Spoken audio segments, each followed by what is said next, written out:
ಧ್ವನಿ ನ್ಯೂಸ್ಗೆ ಸ್ವಾಗತ. ಭೂಸ್ವಾಧೀನ ಪರಿಹಾರ ಕೊಡದ ತಾಲೂಕಾಡಳಿತ, ಕೋರ್ಟ್ ಆದೇಶದ ಮೇರೆಗೆ ಎಸಿ ಕಾರು ಜಪ್ತಿ.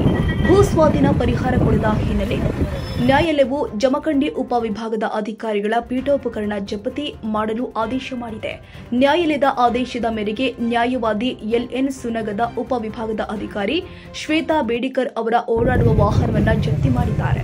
ಮುಧೋಳ ತಾಲೂಕಿನ ಬೆಳಗಲಿ ಗ್ರಾಮದ ಬಾಳಪ್ಪ ನಿಂಗಪ್ಪ ಕಪ್ಪಲಗುದ್ದಿ ದರೆಪ್ಪ ಮುತ್ತಪ್ಪ ಕಪ್ಪಲಗುದ್ದಿ ಎಂಬುವರ ಜಮೀನು ಕೆರೆ ನಿರ್ಮಾಣಕ್ಕೆ ಭೂ ಸ್ವಾಧೀನ ಮಾಡಿಕೊಳ್ಳಲಾಗಿತ್ತು. 4 ಎಕರೆ 28 ಗುಂಟೆ ಜಮೀನು ಭೂ ಸ್ವಾಧೀನಪಡಿಸಿಕೊಂಡು ಹಲವು ವರ್ಷ ಕಳೆದರೂ ಕೂಡ ಪರಿಹಾರ ಕೊಟ್ಟಿರಲಿಲ್ಲ. ಈ ಬಗ್ಗೆ ಹಿರಿಯ ದಿವಾಣಿ ನ್ಯಾಯಾಲಯದಲ್ಲಿ ಸಂತ್ರಸ್ತ ಬಾಳಪ್ಪ ನಿಂಗಪ್ಪ ಕಪ್ಪಲಗುದ್ದಿ ದರೆಪ್ಪ ಮುತ್ತಪ್ಪ ಕಪ್ಪಲಗುದ್ದಿ ಅವರು ಪ್ರಶ್ನೆ ಮಾಡಿದ್ರು.